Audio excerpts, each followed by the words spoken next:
ಸಾರ್ವಜನಿಕರಿಂದ ಚೆನ್ನಮ್ಮ ಅವರಿಗೆ ಅಂತಿಮ ನಮನವನ್ನ ಸಲ್ಲಿಸಲಾಗ್ತಾ ಇದೆ. ಹೊಳೆ ನರಸೀಪುರದ ರೇವಣ್ಣ ಅವರ ನಿವಾಸದ ಬಳಿಯಲ್ಲಿ ಅಂತಿಮ ದರ್ಶನವನ್ನ ಕೂಡ ಈಗಾಗಲೇ ಪಡೆದುಕೊಳ್ತಾ ಇದ್ದಾರೆ. ಸಾರ್ವಜನಿಕರೆಲ್ಲರೂ ಕೂಡ ಬಂದು ಚೆನ್ನಮ್ಮ ಅವರಿಗೆ ಅಂತಿಮ ನಮನವನ್ನ ಸಲ್ಲಿಸ್ತಾ ಇದ್ದಾರೆ. ಹೊಳೆ ನರಸೀಪುರದ ರೇವಣ್ಣ ಅವರ ನಿವಾಸದ ಬಳಿಯಲ್ಲಿ ಅಂತಿಮ ದರ್ಶನಕ್ಕೆ ಅನುವನ್ನ ಮಾಡಿಕೊಳ್ಳಲಾಗಿದೆ. ಚೆನ್ನಮ್ಮ ಅವರಿಗೆ ಮಾಜಿ ಸಚಿವ ಕೆ.ಎನ್. ರಾಜಣ್ಣ ಅವರಿಂದಲೂ ಕೂಡ ಅಂತಿಮ ನಮನವನ್ನ ಸಲ್ಲಿಸಲಾಗಿದೆ. ಸಿಟಿ ರವಿ, ಬೆಳ್ಳಿ ಪ್ರಕಾಶ್ ಅವರಿಂದಲೂ ಕೂಡ ಅಂತಿಮ ದರ್ಶನವನ್ನ ಪಡೆದುಕೊಳ್ಳಲಾಗಿದೆ. ಗಣ್ಯರು, ಸಾರ್ವಜನಿಕರಿಂದ ಚೆನ್ನಮ್ಮ ಅವರಿಗೆ ಅಂತಿಮ ನಮನ ಸಲ್ಲಿಸಲಾಗ್ತಾ ಇದೆ. ಹೊಳೆ ನರಸೀಪುರದ ರೇವಣ್ಣ ಅವರ ನಿವಾಸದ ಬಳಿಯಲ್ಲಿ ಅಂತಿಮ ದರ್ಶನಕ್ಕೆ ಈಗಾಗಲೇ ಅನುವನ್ನು ಕೂಡ ಮಾಡಿಕೊಳ್ಳಲಾಗಿದೆ. 11 ಗಂಟೆಯವರೆಗೂ ಕೂಡ ಅಂತಿಮ ದರ್ಶನವನ್ನು ಕೂಡ ಸಾರ್ವಜನಿಕರು ಮಾಡಬಹುದು. ಬಹಳಷ್ಟು ಸಂಖ್ಯೆಯಲ್ಲಿ ಕೂಡ ಗಣ್ಯರು ಬರ್ತಾ ಇದ್ದಾರೆ. ಇವತ್ತು ಸಂಜೆ ಅಂತ್ಯಕ್ರಿಯೆ ಕೂಡ ನಡೆಯಲಿದೆ. ಅಲ್ಲಿಯವರೆಗೂ ಕೂಡ ಅಂದರೆ 11 ಗಂಟೆಯವರೆಗೂ ಕೂಡ ದರ್ಶನಕ್ಕೆ ಅನುವನ್ನು ಕೂಡ ಮಾಡಿಕೊಳ್ಳಲಾಗಿದೆ. ನಿನ್ನೆ ಪದ್ಮನಾಭ ನಗರದಲ್ಲಿ ಅನುವನ್ನು ಮಾಡಿಕೊಳ್ಳಲಾಗಿತ್ತು. ಅದಂತಹ ನಂತರವಾಗಿ ತೆರೆದ ವಾಹನದಲ್ಲಿ ಪಾರ್ಥಿವ ಶರೀರವನ್ನು ಕೂಡ ಹೊಳೆ ನರಸೀಪುರಕ್ಕೆ ತರಲಾಯಿತು. ಎಚ್.ಡಿ. ರೇವಣ್ಣ ಅವರ ನಿವಾಸ ಏನಿದೆ, ಯಾಕಂತಂದರೆ ಅವರ ಭಾಗ ಅದು. ಸುತ್ತಮುತ್ತಲ ಎಲ್ಲರೂ ಭಾಳಷ್ಟು ಮಂದಿ ಬೆಂಗಳೂರಿಗೆ ಬರಲಿಕ್ಕಾಗಲ್ಲ. ಭಾಳಷ್ಟು ಮಂದಿ ಹಳ್ಳಿಯವರು ಇರ್ತಾರೆ. ಅವರು ಬೆಂಗಳೂರಿಗೆ ಬರಬೇಕು, ಬೆಂಗಳೂರಿಗೆ ಬಂದು ಅಲ್ಲಿ ಭಾಳಷ್ಟು ಗಣ್ಯರು ಎಲ್ಲರೂ ಇರ್ತಾರೆ. ಹೇಗೆ ಬರಬೇಕು ಏನೋ ಅಂತ ಕೆಲವ್ರಿಗಿನ್ನೂ ಕೂಡ ಗೊತ್ತಿರಲ್ಲ, ಅಥವಾ ತುಂಬ ವಯಸ್ಸಾದವರು ಇರ್ತಾರೆ. ಗೊತ್ತಿರೋರಾದರೂ ಕೂಡ ತುಂಬ ವಯಸ್ಸಾದವರು ಬೆಂಗಳೂರಿಗೆ ಬರೋದು ಈ ರೀತಿಯಾಗಿಲ್ಲ. ಯಾಕಂದರೆ ಅವರು ಇದ್ದಂತಹ ಅಥವಾ ಅವರು ಹೆಚ್ಚಿನ ಒಡನಾಟವನ್ನು ಇಟ್ಕೊಂಡಿದ್ದು ಹೊಳೆ ನರಸೀಪುರ ಕ್ಷೇತ್ರದಲ್ಲಿ ಚೆನ್ನಮ್ಮ ಅವರು. ಸೊ ಅವರ ಬಂಧು ಬಳಗ ಎಲ್ಲವೂ ಕೂಡ ಇರುವಂಥದ್ದು ಹಾಸನದ ಸುತ್ತಮುತ್ತ. ಎಚ್.ಡಿ. ದೇವೇಗೌಡರ ಬಂಧು ಬಳಗ, ಸ್ನೇಹಿತರು, ಆಪ್ತವಲಯ ಎಲ್ಲವೂ ಕೂಡ ಕಂಡು ಬರುವಂಥದ್ದು ಹೊಳೆ ನರಸೀಪುರ, ಹಾಸನ ಈ ಒಂದು ಭಾಗದಲ್ಲಿ. ಸೊ ಆ ಒಂದು ಕಾರಣವಾಗಿ ಹೊಳೆ ನರಸೀಪುರದಲ್ಲಿ ಎಚ್.ಡಿ. ರೇವಣ್ಣ ಅವರ ನಿವಾಸದಲ್ಲಿ ಅಂತಿಮ ದರ್ಶನಕ್ಕೆ, ಯಾಕಂದರೆ ಬಹಳಷ್ಟು ಹಿರಿಯರು ಕೂಡ ಇರ್ತಾರೆ, ವಯಸ್ಸಾದವರು ಇರ್ತಾರೆ, ಅವರು ಕೂಡ ಅಂತಿಮ ದರ್ಶನವನ್ನು ಮಾಡಬೇಕು ಅನ್ನುವಂತಹ ಆಸೆ ಅವರಲ್ಲೂ ಇರುತ್ತೆ. ಸೊ ಆ ಒಂದು ಕಾರಣವಾಗಿ 11 ಗಂಟೆವರೆಗೂ ಕೂಡ ಅನುವನ್ನು ಮಾಡಿಕೊಳ್ಳಲಾಗಿದೆ. ಚೆನ್ನಮ್ಮನವರ ನಿಧನ ನಮ್ಮ ರಾಜ್ಯದ ಜನತೆಗೆ ತುಂಬಲಾರದ ನಷ್ಟ ಅಂತ ಹೇಳಿ ನಾವೆಲ್ಲ ಭಾವಿಸಿದ್ದೇವೆ. ಚೆನ್ನಮ್ಮನವರು ಅವರ ಒಂದು ದೇವೇಗೌಡರ ಜೊತೆಯಲ್ಲಿ ಸುಮಾರು 70 ವರ್ಷಕ್ಕೂ ಹೆಚ್ಚು ವೈವಾಹಿಕ ಜೀವನದಲ್ಲಿ ದೇವೇಗೌಡರ ಕುಟುಂಬದ ಒಳಿತಿಗಾಗಿ ಮತ್ತು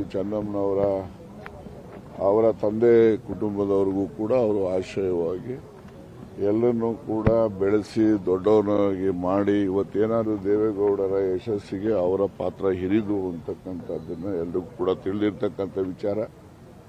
ಹಾಗಾಗಿ ಅವರು ತನ್ನ ಕುಟುಂಬದ ಎಲ್ಲರನ್ನೂ ಕೂಡ ಅವರು ಸಾಕಿ ಸಲಹೋ ಜೊತೆಯಲ್ಲಿ ಬೇರೆಯವ್ರನ್ನೂ ಕೂಡ ಅವರು ತನ್ನ ಮಕ್ಕಳಂತೆ ಅವರೆಲ್ಲರೂ ಕೂಡ ಪರಿಗಣಿಸಿ ಅವರ ಒಂದು ಯಶಸ್ಸಿಗೂ ಕೂಡ ಅವರು ಯಾವತ್ತೂ ಕೂಡ ಹಾರೈಸ್ತಾ ಇದ್ದಂತಹ ಒಂದು ಮಹಾನ್ ಮಹಿಳೆ.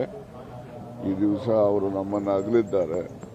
ಅವರ ಅಗಲಿಕೆಯಿಂದ ಆಗಿರ್ತಕ್ಕಂಥ ನಷ್ಟವನ್ನು ಅವರ ಕುಟುಂಬದವರಿಗೂ ಭರಿಸ್ತಕ್ಕಂಥ ಶಕ್ತಿ ಭಗವಂತ ದಯಪಾಲಿಸಬೇಕು.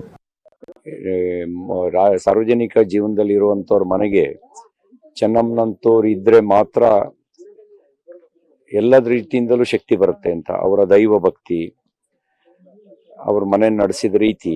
ದೇವೇಗೌಡರು ಬೆಳಿಗ್ಗೆ ಎದ್ರೆ ಹೊರಗಡೆ ಹೋಗ್ತಿದ್ದ ಕಾಲಘಟ್ಟದಲ್ಲಿ, ಹೋರಾಟದ ದಿನಗಳಲ್ಲಿ ಮನೆ ನಡೆಸುವಂತ ಮಕ್ಕಳನ್ನ ಬೆಳೆಸುವಂತ ಕೆಲಸದ ಜೊತೆಗೆ ಮನೆಗೆ ಬಂದವ್ರನ್ನ ಸಮಾಧಾನ ಪಡಿಸಿ ದೇವೇಗೌಡರ ಒಂದು ಗೈರು ಹಾಜರಿನ ಅಬ್ಜೆನ್ಸಿಯನ್ನು ತುಂಬುವಂತ ಕೆಲಸನೂ ಕೂಡ ಮಾಡಿದ್ದಾರೆ. ಆ ರೀತಿ ಒಂದು ಶಕ್ತಿ ಇದ್ರೆ ಮಾತ್ರ ಸಾರ್ವಜನಿಕ ಬದುಕಿನಲ್ಲಿ ಯಶಸ್ಸನ್ನು ಕಾಣೋದಕ್ಕೆ ಸಾಧ್ಯ ಅನ್ನುವಂಥ ಮಾತನ್ನು ಅವ್ರು ಹೇಳ್ತಾ ಇದ್ರು. ಅದು ಸತ್ಯವೂ ಹೌದು. ಆ ಸಾರ್ವಜನಿಕ ಜೀವನದ ಯಶಸ್ಸಿಗೆ ಆ ಥರದ ಒಂದು ಮನೆಯಲ್ಲಿ ಶಕ್ತಿ ಇದ್ರೆ ಮಾತ್ರ ಯಶಸ್ಸನ್ನು ಕಾಣೋದಕ್ಕೆ ಸಾಧ್ಯ. ಬಹುಶಃ ದೇವೇಗೌಡರ ಸಾರ್ವಜನಿಕ ಬದುಕಿಗೆ ದೇವೇಗೌಡರ ಕಿಚ್ಚು, ಅವರ ಒಂದು ಸ್ವಾಭಿಮಾನ ಎಷ್ಟು ಕಾರಣನೋ ಆ ಒಂದು ಯಶಸ್ಸಿಗೆ ಶಕ್ತಿಯಾಗಿ ನಿಂತಂತ ಚೆನ್ನಮ್ಮನವರು ಕೂಡ ಅಷ್ಟೇ ಕಾರಣ ಅನ್ನೋದು ನಿರ್ವಿವಾದವಾಗಿರುವಂತ ಸಂಗತಿ. ರಾಜಕಾರಣದಲ್ಲಿ ಅತ್ಯಂತ ಅಪರೂಪದ ಒಂದು ಕುಟುಂಬ ಅಂದ್ರೆ ಅದು ಸನ್ಮಾನ್ಯ ಶ್ರೀ ದೇವೇಗೌಡರ ಕುಟುಂಬ. ಅಂತ ಕುಟುಂಬದಲ್ಲಿ ಅವರ ಮನೆಯವರು, ಅಮ್ಮನವರಾದಂಥ ಚೆನ್ನಮ್ಮನವರು ಆ ಕುಟುಂಬವನ್ನ ರಾಜಕೀಯವಾಗಿ, ಧಾರ್ಮಿಕವಾಗಿ, ಸಾಮಾಜಿಕವಾಗಿ ಎಲ್ಲ ರೀತಿಯಲ್ಲೂ ಪೋಷಣೆ ಮಾಡಿ ಇವತ್ತು ದೇವೇಗೌಡರ ಒಂದು ಗೆಲುವಿನ ಹಿಂದೆ ಇರುವಂಥ ಶಕ್ತಿ ಅಮ್ಮನವರಾದಂಥ ಚೆನ್ನಮ್ಮ ಅವರು ಅಂದರೂ ತಪ್ಪಾಗಲ್ಲ. ಇವತ್ತು ಅವರು ನಮ್ಮ ಜೊತೆಲಿಲ್ಲ. ಅವರ ಏನು ಒಂದು ಅತ್ಯಂತವಾದಂಥ ಆತ್ಮೀಯ ಕುಟುಂಬ ದಿನಗಳು ಮೆಲುಕನ್ನು ಹಾಕುವಂಥದ್ದು ಅವರ ಕುಟುಂಬ ವರ್ಗದವರು ಮಾಡ್ತಾ ಇದ್ದಾರೆ. ಈಗಾಗಲೇ ತಾವುಗಳು ಅದನ್ನು ಮಾಧ್ಯಮದ ಮೂಲಕ ತೋರಿಸಿದ್ದೀರಾ.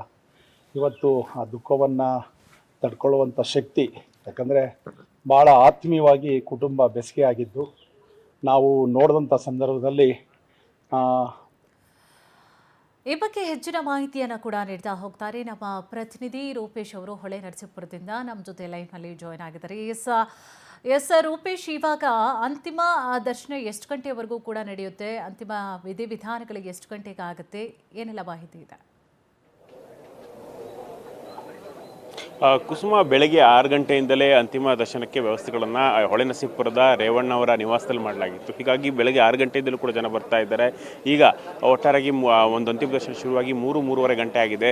ಇನ್ನೂ ಕೂಡ ಜನಸಾಗರ ಸಾಕಷ್ಟು ಪ್ರಮಾಣದ ಹರಿದು ಬರ್ತಾ ಇದೆ. ನೀವು ದರ್ಶನ ನೋಡ್ಬೋದು ಯಾವ ರೀತಿಯಾಗಿ ಜನ ಬರ್ತಾ ಇದ್ದಾರೆ ಅಂತ ಹೇಳಿ. ಯಾಕಂತ ಹೇಳಿದ್ರೆ ದೂರದ ಊರುಗಳಿಂದ ಜನ ಬರ್ತಾ ಇದ್ದಾರೆ.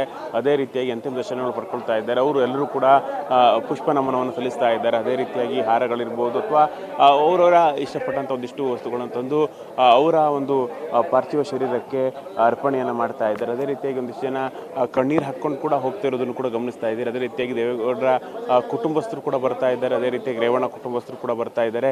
ಅದೇ ರೀತಿ ರೇವಣ್ಣ ಅವರೀಗ ಇಲ್ಲಿಂದ, ಯಾಕಂತ ಹೇಳಿದ್ರೆ ಮಾವಿನಕೆರೆಗೆ ಹೋಗಿದ್ರು, ಇಲ್ಲಿಂದ ಒಟ್ಟು ಒಂದು 11-11:30 ಅಷ್ಟೊತ್ತಿಗೆ ಇಲ್ಲಿಂದ ಹೊಡವೆ ಮತ್ತೆ ಅಂತಿಮ ಯಾತ್ರೆ ಶುರುವಾಗುತ್ತೆ.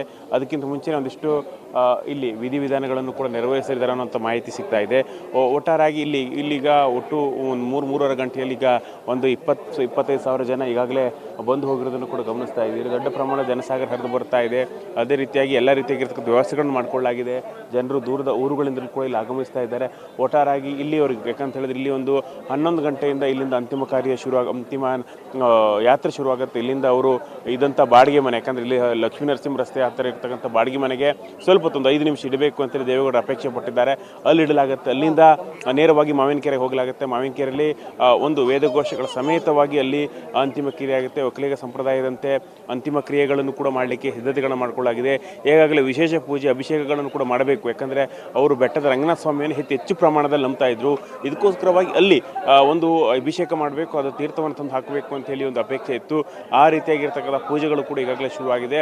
ಒಟ್ಟಾರೆಯಾಗಿ ಒಂದು ಅಂತಿಮ ಯಾತ್ರೆ, ಅಂತಿಮ ನಮನವನ್ನು ಸಲ್ಲಿಸಬೇಕು, ಇದೆಲ್ಲವೂ ಕೂಡ ಸಿದ್ಧತೆಗಳಾಗ್ತಾ ಇದೆ. ಮಾವಿನಕೆರೆಗೆ ಈಗಾಗಲೇ ಇಲ್ಲಿ ರೇವಣ್ಣವ್ರು ಹೋಗಿ ಅಲ್ಲಿ ಖುದ್ದಾಗಿ ನಿಂತ್ಕೊಂಡು ಬಂದು ಯಾವ ರೀತಿ ಅಂತ್ಯಕ್ರಿಯೆ ಆಗಬೇಕು, ಯಾವ ರೀತಿ ವಿಧಿವಿಧಾನಗಳಾಗಬೇಕು ಎಲ್ಲವನ್ನೂ ಕೂಡ ಸಿದ್ಧತೆಗಳನ್ನು ಮಾಡ್ಕೊಳ್ತಾ ಇದ್ದಾರೆ.